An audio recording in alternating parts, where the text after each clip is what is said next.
All right, boys, we're back with a brand new One Punch Man chapter. Garou and Metal Bat yet again going up against Sage Centipede, and they both get power-ups here. Metal Bat gets like a Zenkai boost, and Garou feeds off Metal Bat's energy to also get some sort of power boost. And we're gonna dive into that in just a little bit. And before we jump in, my own personal manga, Demon Rush, is now available. You can buy it on Amazon. And as you'll see, the art is very heavily inspired by Murata. So if you love One Punch Man art, you're gonna love Demon Rush art. Go ahead and pick one up. It's $12.99. And because it's Amazon, you will get it in just a couple days. All right, let's continue with the video. Now, if we take a look at the cover page here, it says, "A rival ain't bad either." And yet again, we are focusing on that Metal Bat and Garou duo. This unlikely duo. Again, this was not in the webcomic at all. It's interesting how in this adaptation, they're like feeding off each other's energy in this crazy battle. By the way, I absolutely love the little Saitama surfing on an aircraft carrier in the back on the cover. Priceless. So we start off with the battle continuing against Sage Centipede. Metal Bat is using Savage Tornado, and Garou is using Whirlwind, Water Stream, Roaring Aura, Sky Ripping Fist. Man, that's a mouthful. Believe that's the combination attack between Bang and Bomb. And we get, yet again, just like last chapter, tons of these double pages of Sage Centipede with all of this damage and all of this detail and everything going on. And it's really cool, but I gotta stop and say, like, this chapter probably wasn't one of the most exciting ones. Like, where people really want to see Saitama now, because yes, we did get him last chapter. He did take out Evil Natural Ocean, and we think he's dead. But this whole arc, like the last, like, I don't know, 20 chapters, like, has been barely any Saitama, like, at all. And everybody wants to see Garou fight Saitama. So this chapter was just basically a rehash of the previous chapter that we just had 2 weeks ago. And, you know, I applaud Murata for giving us so much content, like so quickly, giving us 2 chapters a month with these beautiful double pages and full page panels of all this detail and everything. But even by the end of this chapter, Sage Centipede still isn't dead yet. And so I'm guessing he's gonna die right at the beginning of the next chapter, and then we'll probably go into a standoff between Garou and Saitama. But as much as I like Metal Bat and I like Garou and I like this exchange between the two of them, how they're kind of like, it's comical but badass at the same time, and they're feeding off each other's energy as they take on this titan of a monster and everything. It's cool and everything, but like, Murata does this sometimes. He gets us like super hyped up with like Blast or some Saitama thing or some Garou thing, and then we have like a couple really slow chapters until it like heats up again. I'm not 100% sure like what the thought process on that is. Like, maybe he planned for this whole Metal Bat and Garou versus Sage Centipede thing to just be one chapter, but because he did so many double pages, it took too long, and he was forced to make a second chapter of it, or now possibly even a third. Now, the thing about Sage Centipede is this guy can regenerate insanely fast. So we saw Elder Centipede in his battle with Genos and Bang and Bomb. Even when they like shattered his whole exoskeleton, he was able to like molt it off and regrow it. He had like a regeneration capability. And this Sage Centipede can regenerate like absolute nuts. As much as they damage him and crack his skull open and all this stuff, he can just instantly regenerate without any problems. And in the beginning of this chapter, Sage Centipede is saying that Metal Bat isn't doing anything. Like, Garou is the real problem, the half monster that he calls him.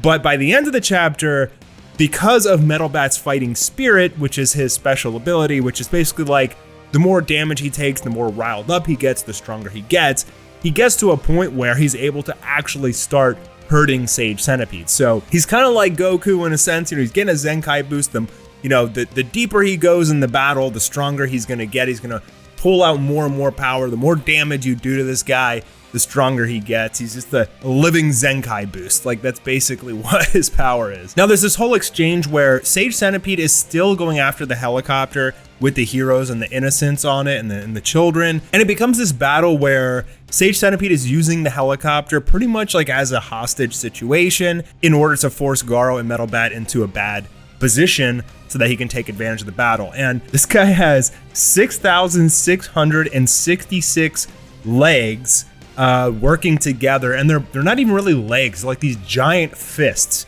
And he's throwing these massive Titan-sized punches with over 6,000 of these things. It's over 6,000 at Garou and Metal Bat, and they're continuously just like blocking them, dodging them, trying to deflect them. But at one point, Metal Bat just gets completely overwhelmed by this barrage of titanic punches. And he says fighting spirit. I don't know if I don't think he has to say it to activate it, but like he says that a lot in this chapter. He says fighting spirit.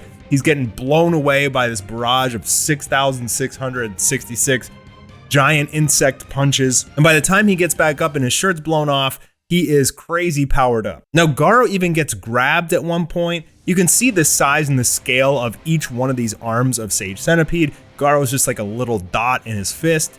But after some of the humans and the heroes are able to distract Elder Sage Centipede for just a second, Garo is able to break open the hand that was crushing him. I really like this shot of Garo. I'll probably make that the thumbnail. And then he's able to dodge a pincer slash that was gonna, I guess, decapitate him. And he just continues the battle, yelling hurrah and like charging in and battling like crazy. So again, it's like a big combat chapter. It's kind of hard to review, but we'll get to a little bit of that in the end. Metal Bat comes back in with Spiral of Overwhelming Victory. I think that's a new attack from him. And this time it's so strong because of his fighting spirit powering him up that he's actually able to chop, I guess, it's not slicing, it's a bat. He's able to chop off, it looks like an arm of Sage Centipede. So it's showing you how powerful Metal Bat is getting as this fight progresses. And he honestly could be, like, we haven't seen him lose any battles. We've seen his battles get interrupted, but he could be one of the stronger S-rank heroes because we've never seen him, like Saitama, we've never seen him pushed all the way to his limit. Really awesome shot here of Metal Bat as he says, a man is at his most powerful when he has somebody to protect. Really love the way Murata does like the jawline, the facial structure and the eyes. I love the way Murata draws faces. So Metal Bat tells Garo that there's this big net 500 meters ahead, and Garo literally takes the helicopter mid-air and throws it, like chucks it, like crazy speed, 500 meters. I don't know what the hell is going on. Like, I don't know how you could physically do that, but I mean, I guess it's just showing like his superhuman capabilities at this point. And I guess that's it. The humans are saved. I don't think that there's any chance that they're going to be killed. There was some theories going around that Sage Centipede would destroy the helicopter and that would turn Garo into full-blown monster. I still think there's a really good chance that Garo will finally accept full-blown monster by the end of this arc, probably when it goes up against Saitama. Sage Centipede does 6666 leg grand drill, a beautiful double page here from Murata, just outstanding art, scale, perspective. I mean, you can't say anything bad about this. Like, it's literally like impossible to criticize Murata's art.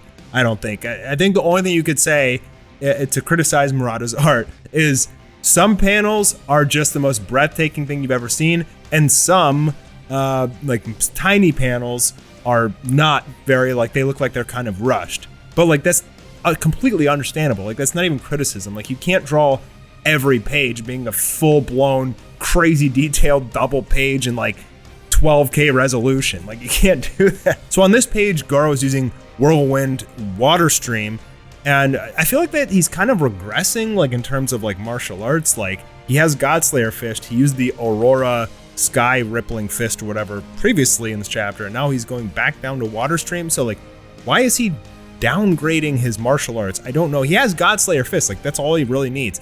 And Metal Bat is using, he just keeps saying Fighting Spirit. I would have loved to see him say something different here, like maybe he's got some other super move in his back pocket and he starts charging it up, but he just says Fighting Spirit, which he says, I guess, both when he's on offense and defense. So they swing together and they use Crossfang Dragon Slayer Fist with Savage Hurricane, and it completely jacks up Sage Centipede. I mean, it looks like his body is completely twisted up and mashed. This looks like something like a Tatsumaki, you know, would do to a creature like this.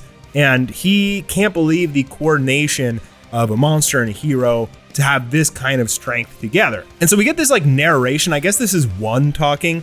And he says they actually didn't try and coordinate anything. The reason their individual release techniques just happened to form into a combo attack was due to the fact that despite the vast difference in their raw power, the nature of that power was extremely similar.